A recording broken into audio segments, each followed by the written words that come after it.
हेमा मालिनी और धर्मेंद्र के रिश्ते पर एक बहुत बड़ा खुलासा हुआ है। जी हाँ, दरअसल बताते चले कि बहुत समय से ये कहा जा रहा है कि शायद इस वजह से हेमा मालिनी और धर्मेंद्र की शादी हुई, क्योंकि उस टाइम पे हेमा मालिनी प्रेग्नेंट हो गई थी और ईशा देओल उनके पेट में थी। जी हाँ, दरअसल हेमा ने 1980 में बॉलीवुड के ही मैन के नाम से मशहूर धर्मेंद्र से शादी की। ये एक प्राइवेट सेरेमनी थी और साथ ही साथ तमिल रीति रिवाज से शादी हुई। उस समय धर्मेंद्र की उम्र 45 साल थी और वो पहले से शादीशुदा थे। एक्टर ने अपनी पहली पत्नी प्रकाश कौर को तलाक दिए बिना हेमा से शादी की। इस शादी में कई सारे शर्तें भी रखी गई। साथ ही साथ धर्मेंद्र के परिवार में किसी को भी ये रिश्ता पसंद नहीं था। यहाँ तक कि हेमा की मां भी उनकी शादी जितेंद्र से करवाना चाहती थी, लेकिन घर वालों के विरोध के बावजूद 2 मई 1980 को हेमा और धर्मेंद्र ने शादी कर ली।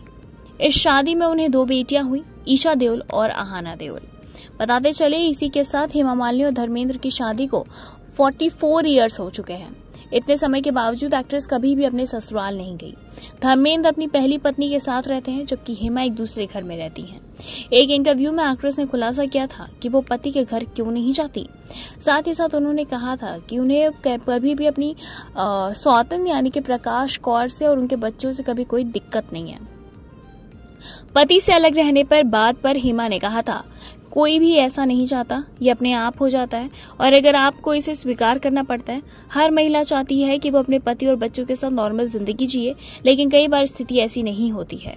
धर्मेंद्र अपने फार्म हाउस में रहते हैं और शूट के लिए ही मुंबई आते हैं। हेमा मालिनी ने आगे बताया, मैं इस बारे में कभी बुरा महसूस नहीं करती। मुझे अपने बारे में सोचकर अच्छा लगता है। मैंने अपने दोनों बच्चों को अच्छी तरह से पाला और जब वो बड़े हो गए हैं, बेशक धर्मेंद्र हर समय उसके लिए मौजूद हैं।